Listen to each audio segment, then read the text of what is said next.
এই কি অবস্থা সবার, আশা করছি ভালো আছেন সবাই। 2023 সাল চলে এসেছে, অনেক নতুন নতুন কন্টেন্ট ক্রিয়েটর তৈরি হচ্ছে 2023 সালে এবং আগেও হয়েছে। এই কম্পিটিশন কিন্তু চরম পর্যায়ে চলে গিয়েছে এখন।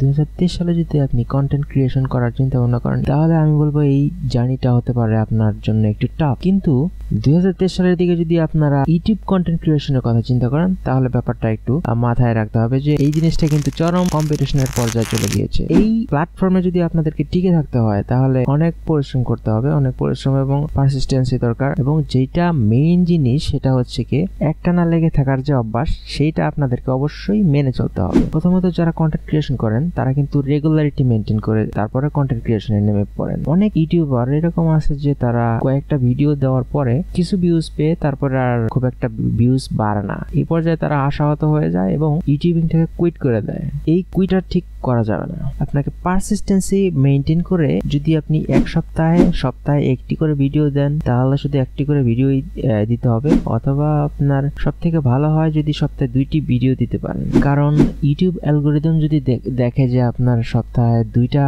অথবা 3টা করে ভিডিও আপনি রেগুলার আপলোড করে যাচ্ছেন তাহলে সেই ক্ষেত্রে আপনার চ্যানেলটা র্যাঙ্ক করার সম্ভাবনা অনেক গুণ বেড়ে যায়। কন্টেন্ট ক্রিয়েশনের সাথে যে জিনিসগুলো ওতপ্রোতভাবে জড়িত সেটা হচ্ছে থাম্বনেল ডিজাইন, তারপরে হচ্ছে কিওয়ার্ড রিসার্চ। কিওয়ার্ড রিসার্চের জন্য আপনারা বিভিন্ন ধরনের টুলস ইউজ করতে পারেন। গুগল ক্রোমে ইউজ করা যায় যেমন কিওয়ার্ড প্ল্যানার, ভিডিআইকিউ, এই ধরনের যে সব ক্রোম এক্সটেনশন গুলো আছে এগুলা দিয়ে আপনারা ইজিলি অনেক ভালো ভালো কিওয়ার্ড রিসার্চ করে ওইটা মেক করতে পারেন। এরপরে যে জিনিসটা থাকে সেটা হচ্ছে থাম্বনেল ডিজাইন। বেসিক থাম্বনেল ডিজাইনের জন্য আপনি ক্যানভা ব্যবহার করতে পারেন। ফটোশপ যদি ইউজ না করে থাকেন তাহলে অবশ্যই ক্যানভা দিয়ে অনেক সুন্দর সুন্দর থাম্বনেল আপনি ইজিলি ডিজাইন করে নিতে পারবেন খুব সহজেই। আর ভিডিও টপিক যেই বিষয়ে নির্ধারণ করবেন সেই বিষয়টা আপনারা ভিডিও করার আগেই সেই বিষয়টি আপনি নির্ধারণ করে নেবেন যে কোন বিষয়ে আমি ভিডিও বানাবো। সেই বিষয়টা ভালোভাবে রিসার্চ করতে হবে আগে, তারপর একটা স্ক্রিপ্ট বানাতে হবে যেটা খুবই ইম্পর্টেন্ট। স্ক্রিপ্ট ছাড়া আসলে আপনি কি বলবেন এটা কিন্তু ঠিক থাকে না। টাইটেল রেডি হয়ে যাওয়ার পরে আপনি ভিডিও বানাতে শুরু করে দিতে পারেন।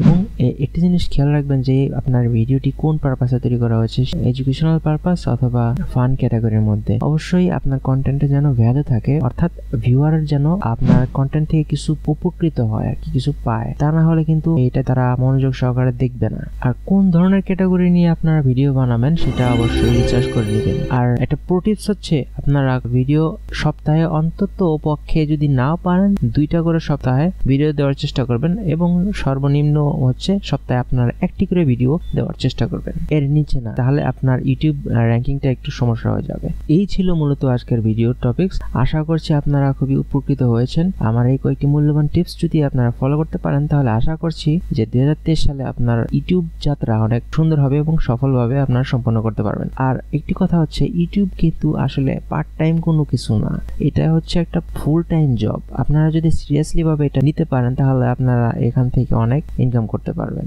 কিন্তু প্রথমে একটু আপনাদের কষ্ট করতে হবে। ভালো থাকবেন সবাই, দেখা হবে পরের কোনো টিউটোরিয়াল ভিডিওতে। টাটা।